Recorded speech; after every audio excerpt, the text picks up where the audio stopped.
One of Israel's responses to the October 7th attacks was to promise to permanently destroy Hamas.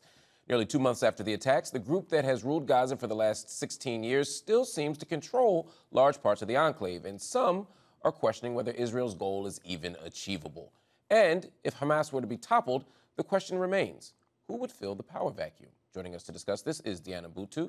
She's a Ramallah-based lawyer and former spokesperson with the Palestine Liberation Organization, and Khaled Elgindy, senior fellow at the Middle East Institute in Washington, D.C. I want to thank you both for joining me today. Deanna, I'm going to start with you.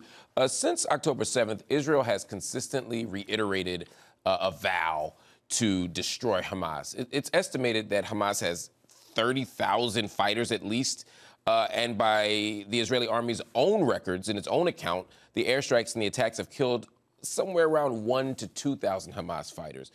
Given the level of destruction that we see so far, given the current situation on the ground, is a military victory for Israel even possible? No, but that's not what they wanted. From the beginning, Mark, their idea of destroy Hamas is code for destroy Gaza. And anybody who's been watching this knows that this is exactly what Israel means. And that's why you see that the vast majority, 62% of those who've been killed are Palestinian children under the age of 18 and women. And so all along, their attempt has never been to destroy Hamas because they know that that's not achievable. Hamas is not just it's not just a political party, it's an ideology as well. But instead, it was code for destroy Gaza, and that's exactly what it is that they're doing. That's an important point, Khaled, and that's something that the very famous, renowned even Palestinian historian Rashid Khalidi said. He said, and I quote, "Hamas will remain as a political force, whether the Israelis occupy Gaza or leave. Destroying Hamas as a political institution, destroying Hamas as an idea is impossible." Right. Why? Well, the idea of Hamas, of course, Hamas is the Islamic resistance movement. So they have an Islamist ideology, but their primary focus is resistance, resisting occupation, repression by Israel. And so you'd expect that when you have a system of structural violence like an occupation, which can only be maintained through violence, you're going to get violent forms of resistance. And that's an inevitability. If it wasn't called Hamas, it would be called something else. And it would behave more or less the same way because those are the conditions that Palestinians live under. That's an important point, Deanna, and I get that at the philosophical level, but there's also a political question, a very practical political question that we also have to ask, which is there another party right now that could step in to govern even if Hamas were to be defeated? And I ask that question more to get a sense of what's going on the ground and what the kind of political climate is. So I'm trying to get a sense of sort of what the possibilities are. Well, that's a great question, Mark. The problem is that there is no political party that's going to come in on the back of an Israeli tank. In other words, they're not going to come in and take over and rule or do anything in Gaza based on the destruction that Israel has heaped on the Gaza Strip. And so instead, the question that we should be asking ourselves is what comes afterwards that Palestinians end up deciding, not whether it is the United States deciding or Israel deciding, but what is it that Palestinians want? Will it be Hamas? Maybe. Maybe they want out. It's not entirely clear. But whatever it is, whichever group it is, however groups, it might be more than one group, it has to be Palestinian-led and not American-driven or Israeli-driven or even internationally driven. It has to be Palestinians who finally get the ability to choose how it is that they want to live in the end and not based on Israeli dictates.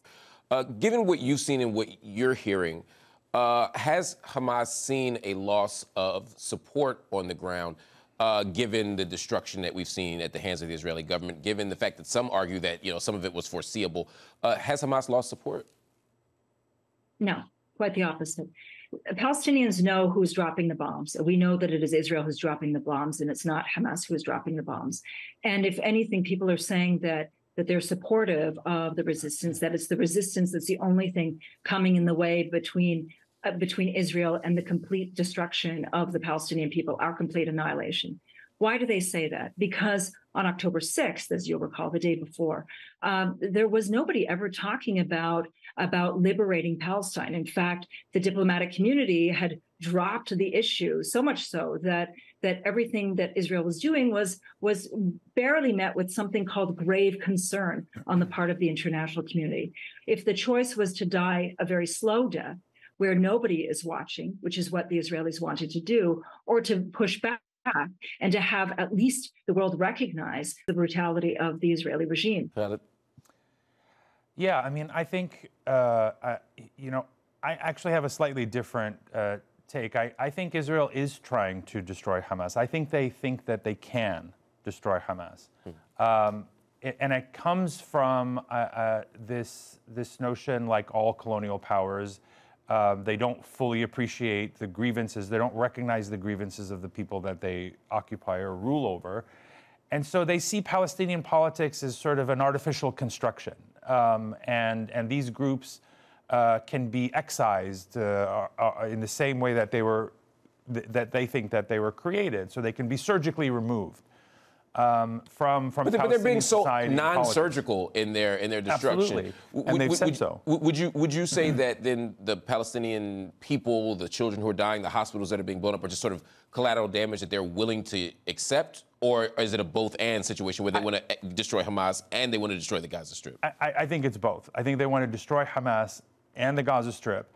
I think they are operating on the basis of rage and revenge still, now more than 8 weeks in. That has been the primary motivator, so much so that they've given barely any thought at all to what comes next. And we know what happens when you have a security vacuum and a governance vacuum. You get violent groups fill that void. You get extremists.